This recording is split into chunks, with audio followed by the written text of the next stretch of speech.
3 liters of fluid, bro. That's how much liquid and fluid was in my mom's lungs. 3 liters. My mom is 4'11". In one lung, by the way. She had 3 liters. Just imagine 1 liter Coke. Now times it by 3. So an update, as you guys, today's been crazy. As you guys have known, for warm up, my mom, she's been sick for like 2 years. And it's gotten progressively worse. And she goes to the pulmonologist, she does all the things. She goes to the ENT, it doesn't matter. So the first year she didn't even get any help. She got really sick like over 2 years ago, and then it just kind of like all she had from it was a prolonged cough. Like she had a cough from it. So then, but it got progressively worse. Well, then everything made her cough. Scents, smells. Like my dad can't wear soap anymore. She can't eat spicy foods anymore. She can't even she can't even use pepper, right? Like it's everything. It's perfume, like smells, temperatures. Like she can't a certain texture. Like everything made her cough. Everything. To the point where she stopped being able to really talk. You couldn't really have a conversation with her because she would start coughing. And so a year later, after the first year, she finally started going to the doctor. Pulmonologist, they said you're about 30-40% lung capacity. All we see is that you have asthma. And it made sense because her whole family her parents had asthma, her sister had asthma. I'm using had because it's like you can't overcome it. It's just they're dead. So she starts taking her inhaler. It's getting a little better. She gets she gets it back up, her lung capacity up from like 40 back up to 70. Then she stops taking it because she doesn't like to take the inhaler. She's a very naturalistic person, and my mom, when I was born, had cancer. So she's not really, and she's been vegetarian ever since because meat is carcinogenic, and so she doesn't like. She's a very naturalistic person. Like she doesn't like to take medicine and all this shit. So she didn't really want to take her inhaler. Then finally, in November, we can't say too much, but she went to an ENT, okay, and the very thorough ENT. They did a scoping. An ENT, for those who don't know, it's a ear, nose, and throat doctor. So they did a scope her throat. They didn't really find much. He once again was just like, you just have reflux, and but it wasn't normal. I'm talking prolonged coughing attacks, shortness of breath, things you would think are asthma, but it wouldn't make any sense. And then it started to get into a psychological thing where it's like, even if you started, like my dad was telling me they had a great whole day. At the end of the day was that my dad was like, man, you had such a good day today. And then she started having a coughing attack because she thought about it. She stopped working out. My mom was a big marathon runner. To the guys that don't know, she ran the Boston Marathon. Her final marathon she ran was the Boston Marathon, the one that got bombed. We have a picture of her finishing the finish line like 6 minutes before it got bombed. So she's just a beast. But she stopped working out. She stopped doing anything. So my dad, and also she had this job that was very stressful, that she was like commuting to a couple hours away and staying over there like for half the week, right? So she left that job to be one. My dad started getting her to eating healthy, working out, but it was still, it almost was getting worse though. You could see like my dad was like, he's holding it in, bro. But my dad was stressed. We started really talking about it, like getting my mom help. Over Thanksgiving break, her mom's in healthcare, Julianne's in healthcare. They came and they really convinced my mom to start really taking her inhaler twice in the morning, twice at night, as well as her emergency inhaler if needed. So she started doing it. It was going well, but nothing. She also had this CT scan scheduled for her throat for a while, but the insurance kept denying it. And I'm not saying this to brag, right? But I'm saying my family is like upper middle class, and my mother was getting denied from the insurance companies, and we had the money to pay it out of pocket if necessary. But it's like, if we're getting denied, imagine who's getting denied. You know what I'm saying? Like, I'm not saying that like as in like, oh, look at us. I'm saying like, dude, if people from upper middle class, from lower middle class, from the middle class in general are getting denied, bro, imagine what's happening to the lower class, to impoverished people. Like, dude, it's disgusting, right?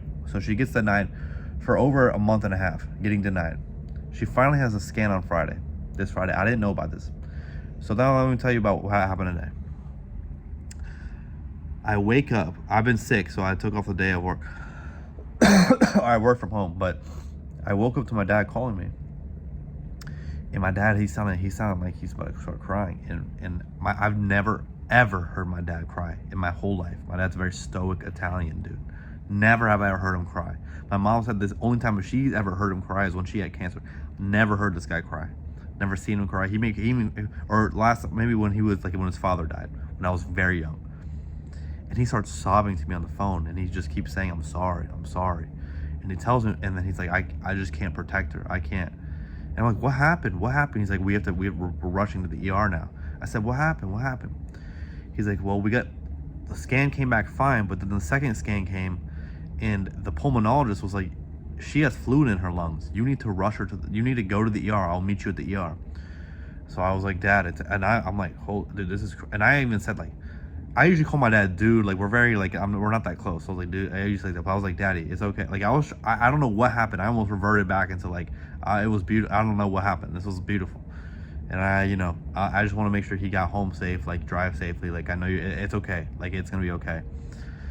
And I called my sister up. I'm like, hey, you need to come home now. She wouldn't answer me. And I was like, this is an emergency. Call me. And I told her what happened. I was like, you need to come home now. She lives in D.C. So I was like, you need to fly in right now. Or can you come home? I was like, but first, please go call Dad. Make sure he gets home safely. So she calls my dad. I then call Julianne. Tell her what's going on. I then call my mom. My mom's like, hey, what's up? Like, she's acting like nothing's up. And I was like, I know what's going on. Like, she's like, I've been just reading a book because I'm so nervous. Like, I'm just reading to, like, keep my heart down. So then I go out into the woods with Willow, and I'm just sobbing. I'm throwing up. I'm just sitting in the woods, just crying. Pleading with God, because I think it's like life or death. Like, I'm like pleading with God, like, please take me instead. Like, my mom, all of her brothers are dead, or not all of them, but she had 7 siblings, and 5 of them are dead. Okay, and there's 2 left. And I was like, her family, dude, her brothers and sisters are dead. Her parents are dead. Her nephew's dead. Her niece is dead. Like, please, like, she needs to live the rest of her life. Like, I want her to get back to being able to travel, because she couldn't really even travel because she was having coughing fits in the airport. She couldn't do anything. She couldn't walk. She couldn't do anything. So I'm like, I'm begging God and just sobbing, and I'm like making sure, my dad needs her. I need her, but she needs to be here. And my parents just got home, and or my mom was staying overnight in the hospital. So I go back inside, and then my sister books a flight. So I go pick up my sister from the airport. But while we're there, my dad's telling me what's happening at the ER. Hold on. So my dad's like, they took a liter. They found yes, they took a liter of liquid out, fluid out of her lung, and there was another 2 liters. And they said, the doctor and all the nurses, they were perplexed. They said that her lung should have collapsed a long time ago. Like, they don't understand how her lung was holding on to 3 liters. My mom is a very tiny person, and her lung was so big. It was one lung. It was pushing against her heart, and that's why she had shortness of breath and all these issues. 3 liters of liquid. They took it all out. It's all out now. But now it's about finding out what happened. And like, it's just about finding out why that happened, how it happened. But they were perplexed. They don't know. They said my mom shouldn't even be able to walk, let alone work out, let alone do anything. They don't know how she was functioning at all. It made no sense. And I think now I went from like pleading with God to being like, thank you so much for finding this now. It could have collapsed tomorrow, the next day, the day after that. It could have collapsed yesterday, at any time. Her whole side of the body was a lung that was 3 liters of fluid, bro. That's a lot in a normal person. My mom is 4'11", 100 pounds. And so I'm thankful. And my sister and my dad just got home, because I dropped my sister off straight off at the hospital. I had to go home to drop the dog off, and I had to finish my class, and I'm gonna cook for them. I'll see my mom in the morning. But dude, my mom's a fucking unit, and I got those genes. So hey, prayers up to mom. Guys, girls, gays, queers, they, them, these are an anal. Everyone know how about your day. Toodaloo.